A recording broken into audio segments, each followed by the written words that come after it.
Hello, it's Kurt from the Salinas Community Science Workshop with another great project. This is gonna be the chirping bird. Let's see what's in the kit here.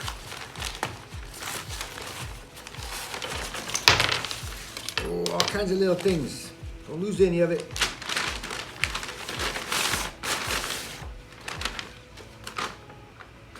Straw also. Okay, looks like we got the dowel, the bamboo skewer, straw, paper straw, string, this funny little square piece of metal,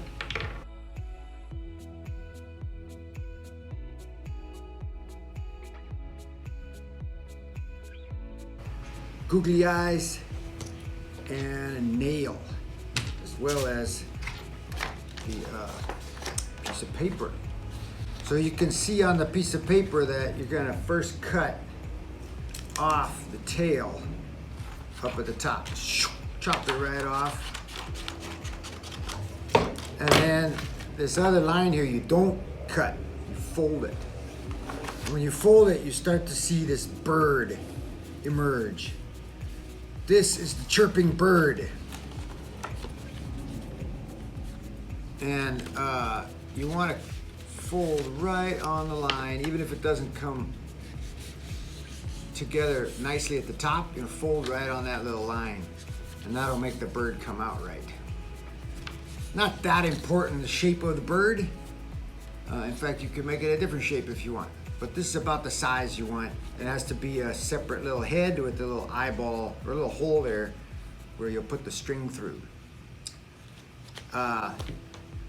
I found this project on the streets of China. When I was there, I was living there, and these guys on the street were selling things and have a big pole, and there were dozens of these hooked onto the pole, and if you wanted to buy one, he'd sell it to you. So I bought it and I took it home, and they had other little toys too, but this is an example of sort of handcrafted traditional arts. And it just happens to have this science element to it. So I really liked it. So here it is. I'll just start cutting this out. And remember, you don't cut along this bottom line. All right, just cut the shape of the bird out. You're cutting 2 pieces of the cardstock. All right, there you go. Now, since there's this ugly writing all over it, if you turn it the other way, now you got a nice clean bird that you can decorate when you're done. And what you want to do is take the straw and glue that straw in there. Glue the straw right into the middle of the bird. You take your hot glue and you squeeze it down right down the middle like that, and glue the straw straight in there.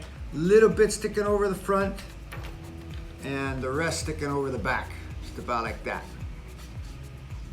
And then you're gonna want the bird to come together and then come back apart, almost like a paper airplane. And kind of like that, and the head stays together. So put a little bit more glue in there to keep that there, and a little bit of glue to keep the head there. Squeeze it until it stays done, stays glued. You can bend it however you want, make it look good. Now, that's the bird part, and the last part of it is, no, there's 2 more parts. One part you're gonna wanna poke a hole, and you could do it with a pen or pencil. Or you could use one of these, the nail or the bamboo skewer. Bamboo skewer is a little bit pointy, but I think maybe we cut the tips off so they're not that pointy. So you can use a pencil or a pen.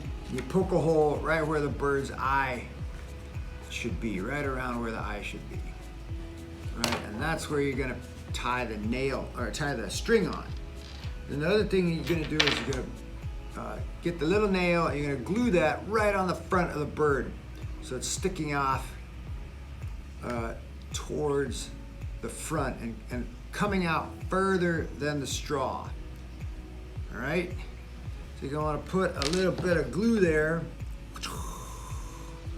and then stick the nail in there so that it points out. And you don't want it too small. You want a little bit. I mean, you don't want it right next to the straw. You want it poking up a little bit like that. And if anything that's too far out, I should have jammed it a little bit further in. But we'll see how this one works. All right. So we'll leave that for now, and we'll go to the tail part of it. You take the tail and you fold it in half, but then you don't crease right there.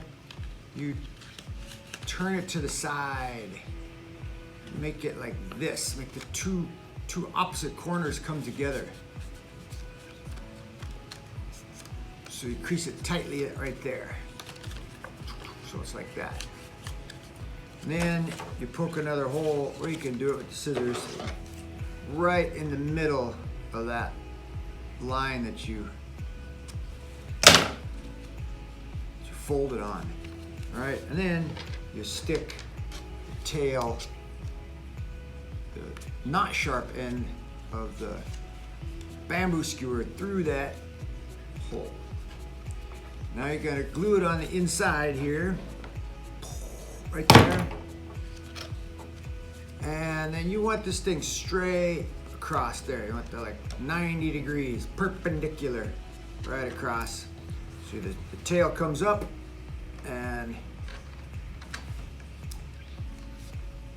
aligns perfectly perpendicular like that. If it's one way or the other, it's not gonna work as well.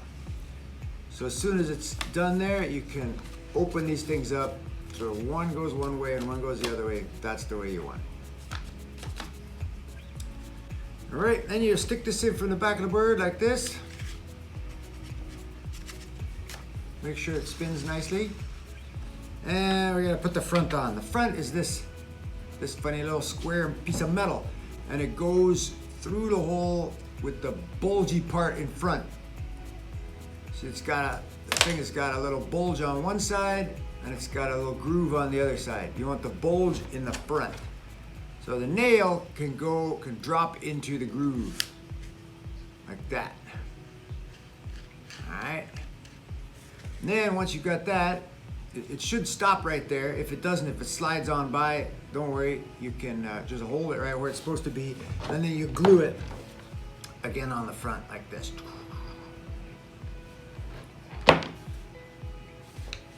And now the thing is all glued together.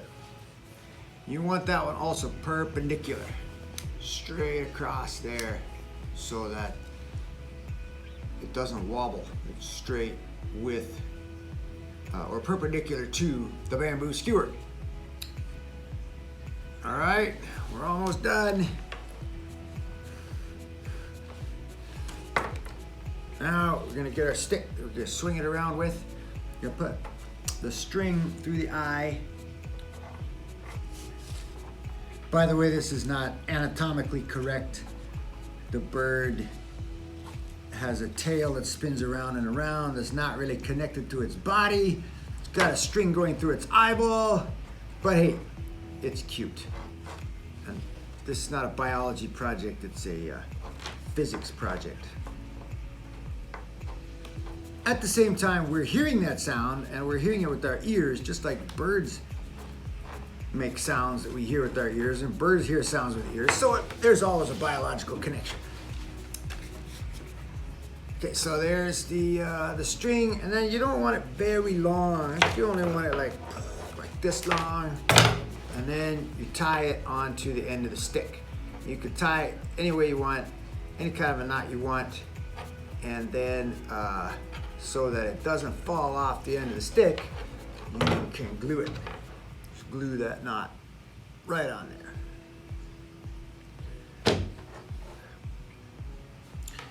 And then the final step is to decorate it. You can decorate it however you want, with markers or crayons or pencils. And you put your googly eyes on. You can put them right over the hole or right in front of the hole, however you want, so that it looks like a little cartoon bird. Bird's eyes are actually quite interesting if you think about it. They're so small, and yet a lot of birds can see better than we can. So what's going on there, huh? Okay, that's it. Make sure everything is tight, solid, and you also make sure that the tail spins smoothly. All right, so when you move it through the air like that, it should spin. All right, then all you gotta do is take it up and start spinning it around and see if it works. Oh, it does. You hear that?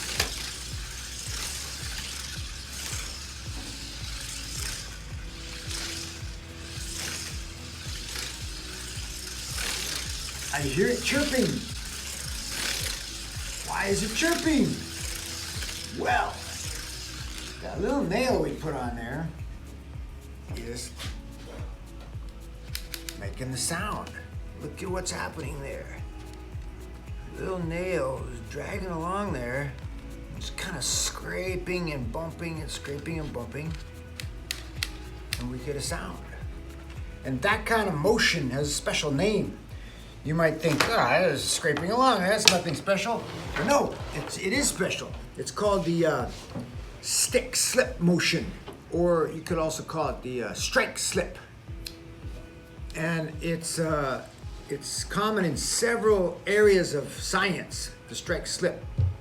If you put your finger on a table like this and you move your finger forward, it doesn't go smoothly. If you go this way, it does go smoothly. If you go this way, that's that same motion. It's the stick slip, the strike slip motion. Okay? Still you're thinking, so what? Man, who cares? There's nothing fancy here. But no, a violin bow dragging across the strings of the violin is doing that exact motion. And the sound that you hear, the frequency of sound that comes out of that depends on the length of the string and the weight of the string and how fast that strike slip motion is as the bow drags across the string. Because it's not dragging smoothly, it's striking and slipping all the way across. That's what makes a violin work. And in a completely unrelated part of science, there's fault zones between tectonic plates or between parts of tectonic plates, and they move. Sometimes they move transverse to each other like this. And sometimes they move smoothly. They move smoothly and slowly and you never notice it. But other times they move with the slip stick motion. Most of the time they're stuck. And then every so often, nobody knows how often, they slip. And then it sticks again, and then it slips, and it sticks again. And those slips are earthquakes. And the stronger it is, the tighter it is, and the less smoothly it moves, the more tension builds up, the more pressure comes, and the bigger the earthquake is. So if the stick is longer, then the slip will also be longer, and you'll get a more violent, more destructive earthquake. Right here in Central California, we have the San Andreas Fault. It's a transverse fault. And in 1989, it slipped. And there was the Loma Prieta earthquake. And buildings fell down and highways got destroyed and people died. And now it's been sticking again for the last 30 years. Nothing's happened. But you never know when it's going to slip again. So that's the same kind of motion that's right here in your little bird as this nail drags along on the piece of steel. Okay, I think that's it. Enjoy yourself. Be careful. Be sure if your little